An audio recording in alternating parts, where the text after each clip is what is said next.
Salut à tous, ici Victor Perrault. Bienvenue sur ma chaîne, où on explore ensemble les mystères de l'intelligence artificielle. Si vous êtes plus passionné par les nouvelles technologies et que vous voulez en savoir plus sur le monde fascinant des réseaux de neurones, alors abonnez-vous pour ne rien manquer. Vous êtes prêts? C'est parti. Bonjour à tous. Dans cette vidéo, je vais vous parler de deux des générateurs d'images les plus populaires du moment, DALL-E et Midjourney. Je vais vous expliquer les principales différences entre ces deux outils, leurs fonctionnalités, et comment chacun d'eux se distingue. Dans le monde de la création d'images par intelligence artificielle.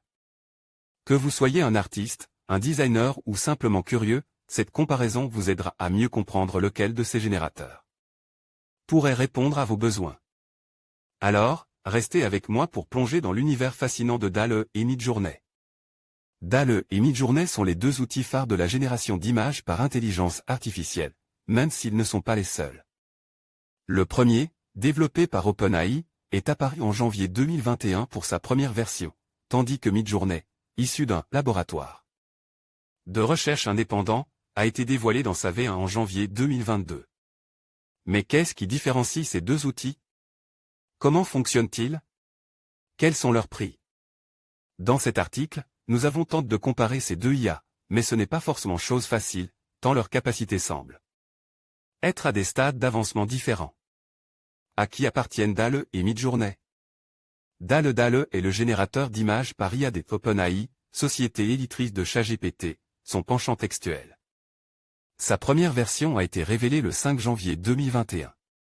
Mais, un peu plus d'un an plus tard, en avril 2022, OpenAI annonçait DALL-E 2, décrit comme un modèle qui peut créer les images et des œuvres d'art originales et réalistes à partir d'une description textuelle. Il peut combiner des concepts, des attributs et les styles. Nous espérons que DALL-E 2 permettra aux gens d'exprimer leur créativité. DALL-E 2 nous aide également à comprendre comment les systèmes d'IA avancent, voient et comprennent notre monde, ce qui est essentiel à notre mission de créer une IA qui profite à l'humanité. Midjourney se décrit comme un laboratoire de recherche indépendant explorant de nouveaux médiums de pensée et développant les pouvoirs imaginatifs de l'espèce humaine. Midjourney Inc. a été fondé en juillet 2022 à San Francisco par David Holz, qui en est le CEO, quelques jours avant la sortie de la V3 de l'IA générative. Déjà cofondateur de Leapmotion, David Holz travaillait sur des dispositifs de contrôle gestuel et de réalité augmentée avant de lancer Midjourney. En mars 2023, la version 5 était rendue disponible en alpha. Nous sommes une petite équipe autofinancée axée sur la conception, l'infrastructure humaine et l'IA. Nous avons 11 employés à temps plein et un ensemble incroyable de conseillers, peut-on lire sur le site de Midjourney. L'objectif est de rendre les humains plus imaginatifs, pas de créer des machines imaginatives, ce qui, à mon avis, est une distinction importante, explique David Holz à Forbes. Où et comment accède-t-on à DALL-E et Midjourney? DALL-E 2 est accessible pour tous en version bêta depuis juillet 2022. Tout se fait depuis votre navigateur web, à cette adresse. Pour vous connecter, il vous faudra un compte OpenAI, qui peut être le même que celui que vous utilisez déjà pour ChatGPT. Une fois vous identifiant entre, vous pourrez rédiger vos prompts dans la boîte de discussion prévue à cet effet. Vos visuels seront générés dans la foulée. Midjourney. Pour utiliser Midjourney, il faut rejoindre un serveur Discord dédié. Vous devez donc posséder un compte sur la plateforme avant de vous lancer. Rejoignez le serveur de Midjourney, puis un des salons appelés Newbie destiné aux nouveaux venus et aux utilisateurs occasionnels. Des paramètres avancés vous permettront de choisir par défaut la version de Midjourney que vous souhaitez utiliser, la qualité du rendu, la liberté laissée à l'IA, etc. Pour générer une image, il faudra également passer par un prompt, introduit par la commande Imagine. Notre guide vous permettra de tout savoir sur la façon de rejoindre et d'utiliser Midjourney. Quel est l'état de développement de DALL-E et Midjourney? DALL-E 2, comme tous les modèles d'IA, est en constant développement. Apprendre de l'utilisation dans le monde réel est un élément important du développement et du déploiement responsable de l'IA. Nous avons commencé par rendre disponible DALL-E 2 en preview à un nombre limite d'utilisateurs de confiance. Au fur et à mesure que nous en apprenions davantage sur les capacités et les limites de la technologie, et que nous gagnions confiance dans nos systèmes de sécurité, nous avons maintenant ajouté plus d'utilisateurs et rendu DALL-E disponible en version bêta en juillet 2022. 3 mois plus tard, OpenAI rendait disponible l'API DALL-E en bêta publique, invitant tous les développeurs à s'en emparer pour créer des applications. Midjourney depuis sa première version en février 2022, Midjourney a multiplié les mises à jour en un temps très ramasse. Aujourd'hui, la branche la plus récente est Midjourney 5, mais une version 5.1 est déjà disponible. L'équipe ajoute en effet très régulièrement des nouvelles fonctionnalités à son outil, tout en travaillant sur des versions toujours plus performantes. Entre 2 et 4 mois on sépare les différentes versions de Midjourney, ce qui fait dire à la consultante Ali Jules, qui précise avoir eu des indications venant de David Holz, que la V6 pourrait arriver courant juillet. Mais toujours selon elle, la priorité numéro 1 de Midjourney reste la mise en place d'un site web et mobile en standalone, qui ne nécessiterait potentiellement plus de passer par Discord. Parallèlement, Midjourney travaille sur une V5.2, qui pourrait inclure une fonctionnalité de repeinturage, permettant d'étendre une image pour intégrer son sujet au sein d'une composition plus grande, comme le propose déjà DALL-E ou Firefly sur Photoshop. Midjourney Office Hours 6.7. 23 à Quick Recap. 1. No. Un Priority Right Now Building a Standalone Web and Mobile Site Good Looking Stuff 2. VCBN, probably about a month at they had to refactor going well getting data ready for the training run, cleaning, peak. Twitter. Comme PDRNWKKQJ Ali Jules, @sana-by, June 7, 2023 pour afficher ce contenu issu des réseaux sociaux, vous devez accepter les cookies et traceurs publicitaires.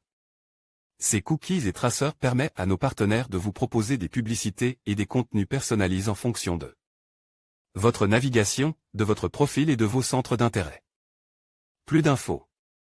Acceptez comment sont entraînés les modèles de DALL-E et Midjourney. DALL-E 2 a été entraîné sur environ 650 millions de paires images texte extraites d'Internet, a expliqué OpenAI dans une publication scientifique. Cet ensemble de données lui a appris les relations entre les images et les mots utilisés pour les décrire. Un filtrage a été mis en place en amont pour que le corpus ne contienne pas de contenu manifestement viol, à caractère sexuel ou haineux. Le modèle n'est pas exposé à ces concepts, donc la probabilité qu'il génère des choses qu'il n'a pas vues est très, très faible. A précise Mark Chen d'OpenAI. Une fois ce modèle, encodeur, forme pour comprendre ces relations image-texte, OpenAI l'a associé à un décodeur, qui générait des visuels. À partir d'un vide de texte, en utilisant un processus nommé diffusion. Celui-ci débutait sa génération par un motif aléatoire de points, qu'il modifie lentement pour former une image. À nouveau, des filtres s'appliquent pour éviter du contenu interdit. DALL-E 2 ne peut, dans le même ordre d'idées, reproduire à l'identique les visages qu'il a vus lors de sa formation afin d'éviter les deepfakes. Midjourney selon son fondateur David Holz, la formation Midjourney est basée sur un agglomérat de contenu web. Nous utilisons les ensembles de données ouvertes qui sont publiées et entraînons le modèle à travers ceux-ci, explique-t-il à Forbes. Dans cet entretien, ses propos ont d'ailleurs fait polémique. David Holz a reconnu que la centaine de millions d'images utilisées n'a pas fait l'objet de demandes de consentement auprès des artistes ou auteurs. Il n'y a pas vraiment de moyen d'obtenir 100 millions d'images et de savoir d'où elles viennent, a tenté de justifier le CEO de Midjourney. Cette IA générative repose comme DALL-E sur un modèle de diffusion. Fonctionnant sous code propriétaire et n'étant pas open source, Midjourney garde bien ses secrets, mais il est possible de comprendre sa manière de procéder. Le prompt est converti en un vecteur qui est une version numérique de l'invité. Le processus est en quelque sorte une inversion du bruit. En d'autres termes, quand vous entrez une requête, l'IA débute son travail par un champ de bruit visuel. La diffusion latente va soustraire le bruit par étapes, avant de révéler une image concrète et affinée. C'est pour cette raison que la génération prend quelques dizaines de secondes, et que si vous stoppez le processus avant sa fin, votre visuel ne sera pas véritablement fini et risque d'être flou ou abstrait. Quelles sont les différences de rendu entre DALL-E et Midjourney?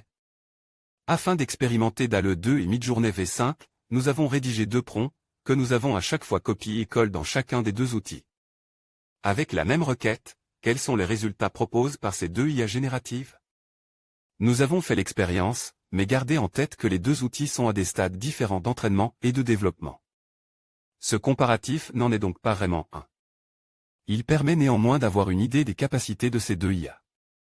Premier prompt, génération d'une image réaliste. Notre première requête se base principalement sur le réalisme.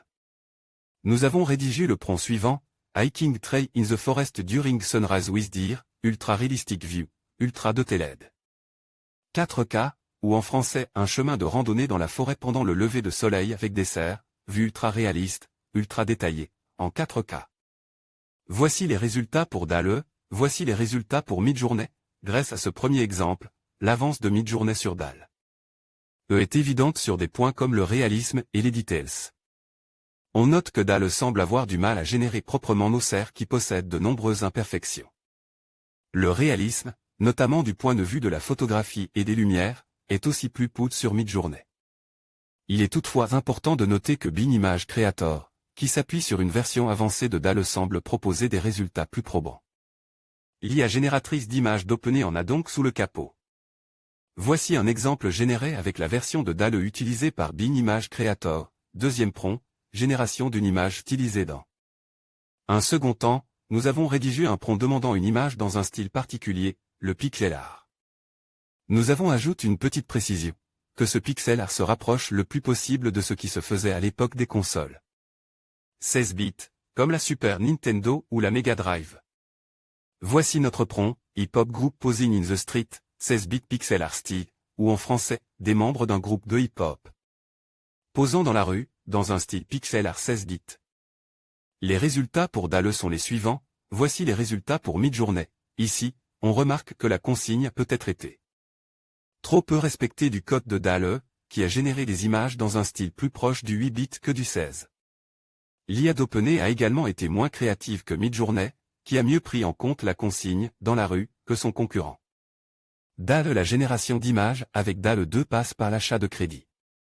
Chaque prompt coûte un crédit.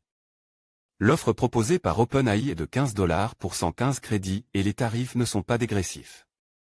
Il convient alors de bien réfléchir au prompt utilisé, car pensez qu'il vous faudra sûrement plusieurs essais et donc plusieurs prompts avant d'obtenir le visuel escompte. Midjourney propose plusieurs offres tarifaires qui ne comprennent pas un nombre précis de crédits pour la génération comme le fait DALL-E. Ici, le plan de base coûte $10, $12 avec la TVA, par mois et donne droit à environ 200 générations d'images. L'offre intermédiaire, $30 mois, $36 avec la TVA, et l'offre pro, $60 mois, $72 avec la TVA, propose, quant à elle, des heures de génération rapide, 15 pour la première et 30 pour la seconde. Selon Midjourney, une heure de génération rapide permet la création de 60 images originales ou 200 variations d'images. Voir les formations, trouver une formation dans le digital, voir les offres d'emploi, trouver un emploi dans le digital. En conclusion, DALL-E et Midjourney présentent des différences notables dans leur approche de la génération d'images. DALL-E se distingue par sa capacité à créer des images à partir de descriptions textuelles précises, offrant une grande diversité et une créativité impressionnante. En revanche, Midjourney se concentre davantage sur l'esthétique et le style, permettant aux utilisateurs d'explorer des visuels artistiques uniques. Chacun de ces générateurs a ses propres forces et faiblesses, et le choix entre les deux dépendra des besoins spécifiques de chaque utilisateur. Que vous soyez un artiste en quête d'inspiration ou un professionnel à la recherche d'outils innovants, ces deux plateformes ouvrent des perspectives fascinantes dans le domaine de la création visuelle.